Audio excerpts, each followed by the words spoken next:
प्रभारी अधिकारी यांनी आपल्याकडे स्वाक्षरी करण्यासाठी संबंधित कर्मचारी यांनी पाठवलेलं पत्र पाहण्यासाठी ई फाईलवर क्लिक करायचं आहे.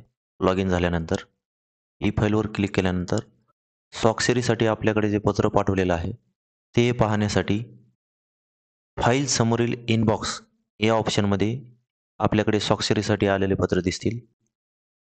फाईल समोरील इनबॉक्स प्रभारी अधिकारी यांच्याकडे स्वाक्षरी करण्यासाठी जे पत्र येणारे आहेत हे फाईल समोरील इनबॉक्स या ऑप्शनमध्ये दिसतील.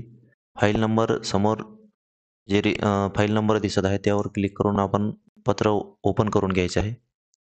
नंबरवर आपण क्लिक करून आपण पत्र ओपन करायचं आहे. TOC या ऑप्शनवर क्लिक करून पत्र ओपन करता येईल किंवा रिसेंट या ऑप्शनवर क्लिक करून करता येईल. तर आपण रिसेट नंबर यावर क्लिक करून आपण पत्र ओपन करून पाहूया. आता हे जे आहे ते अगोदर ज्या विषयासंबंधित पत्र आपल्याकडे आलेले होते ते पुढील कारवाईसाठी कर्मचारी यांच्याकडे आपण जे दिलेले आहे ते पत्र या ठिकाणी दिसत आहे.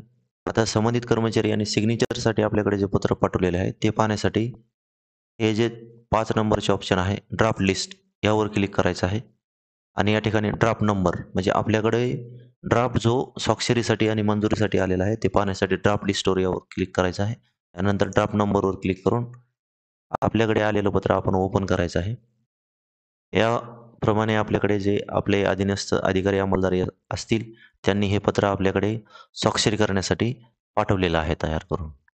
तर हे पत्र आल्याच्या नंतर आपण वाचून घ्यायचं आहे. पूर्ण पत्र पाहिल्याच्या नंतर हे पत्र मंजूर करून यावर स्वाक्षरी करण्यासाठी अप्रूव्ह हे जे ऑप्शन आहे अप्रूव्ह या ऑप्शनवर क्लिक करायचं आहे आणि नंतर येस करायचं आहे.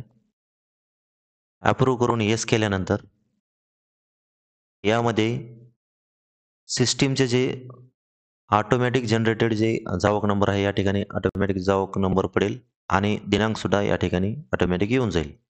आता या ठिकाणी आपल्याला सही करायची आहे. तर त्यासाठी आपण प्रभारी अधिकारी यांनी हे जे DSC साइन हे ऑप्शन आहे यावर क्लिक करायचं आहे. यावर क्लिक केल्यानंतर 2 ऑप्शन ओपन होतील डिफॉल्ट आणि कस्टम. तर डिफॉल्ट म्हणजे प्रतीच्या खाली हे जे इथली जागा आहे या ठिकाणी डिफॉल्ट सिग्नेचर होऊन जाईल. परंतु आपल्याला ज्या ठिकाणी सिग्नेचर करायचे आहे त्याच ठिकाणी करण्यासाठी हे जे कस्टम ऑप्शन आहे कस्टम या ऑप्शनवर क्लिक करायचं आहे आणि त्यानंतर याप्रमाणे पेज ओपन होईल. ज्या ठिकाणी आपल्याला सिग्नेचर करायचे आहे त्या ठिकाणी असे एक माऊसचे राईट कर्सर दाबून घ्यायचे आहे आणि त्या ठिकाणी ड्रॉ करून घ्यायचे आहे ज्या ठिकाणी सिग्नेचर करायचे आहे त्या ठिकाणी आणि नंतर साइन या ऑप्शनवर क्लिक करायचं आहे. साइन या ऑप्शनवर क्लिक केल्यानंतर सिस्टम थोडा वेळ घेईल. यानंतर या ठिकाणी आपले DSC ओपन झालेले असेल. आपले जे DSCचे पासवर्ड असेल ते या ठिकाणी आपण पासवर्ड टाईप करून घ्यायचे आहे. पासवर्ड टाईप केल्याच्या नंतर एंटर प्रेस करावे किंवा ओके करायचे आहे. यानंतर आपली सिग्नेचर या पत्रावर झालेली असेल. अशा प्रकारे उजव्या साईडला सक्सेस असे ऑप्शन आलेले दिसेल आणि हे पहा आपले इथं डिजिटल सिग्नेचर झालेले आहे. अशा प्रकारे सर्व प्रभारी अधिकारी यांनी आपल्याकडे स्वाक्षरीसाठी आलेल्या पत्रावरती ऑफिसद्वारे डिजिटल सिग्नेचर करायची आहे. आता हे पत्र संबंधितांना पाठवण्यासाठी स्वतः प्रभारी अधिकारी साहेब हे सुद्धा पाठवू शकतात.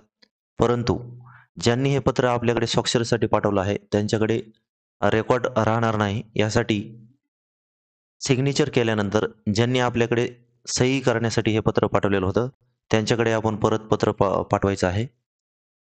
तर आपण आता ज्यांनी आपल्याकडे सहीसाठी पत्र पाठवलेलं होतं त्यांच्याकडे पाठवण्यासाठी सेंड बॅक या ऑप्शनवर क्लिक करू. सेंड बॅक या ऑप्शनवर क्लिक केल्यानंतर ज्यांनी आपल्याकडे पत्र पाठवलेलं होतं त्यांचं 2 मध्ये ऑटोमॅटिक नाव येऊन जाईल. या ठिकाणी आपण आता प्रभारी अधिकारी यांनी रिमार्कमध्ये आपला रिमार्क द्यायचा आहे. रिमार्क जो असेल आपला तो या ठिकाणी द्यायचा आहे आणि रिमार्क दिल्याच्या नंतर सेंड या ऑप्शनवर आपण क्लिक करायचे आहे. तर सेंड या ऑप्शनवर क्लिक करण्यापूर्वी DSC साइन अँड सेंड या ऑप्शनवर क्लिक करावे म्हणजे प्रभारी अधिकारी साहेब हे पत्रावर सिग्नेचर होईल. सिग्नेचर झाल्यानंतर परत पाठवताना त्यांनी सिग्नेचर करून पाठवायचे आहे. यानंतर या ठिकाणी प्रोसीड विथ डी-एस-सी या ऑप्शनवर क्लिक करून प्रभारी अधिकारी यांची स्वाक्षरी होऊन आपले पत्र संबंधित अंमलदार यांच्याकडे गेलेले असेल. अशा प्रकारे सर्व प्रभारी अधिकारी यांनी आपल्याकडे आलेले पत्र ई ऑफिसद्वारे स्वाक्षरी करून संबंधितांना पाठवायचे आहे.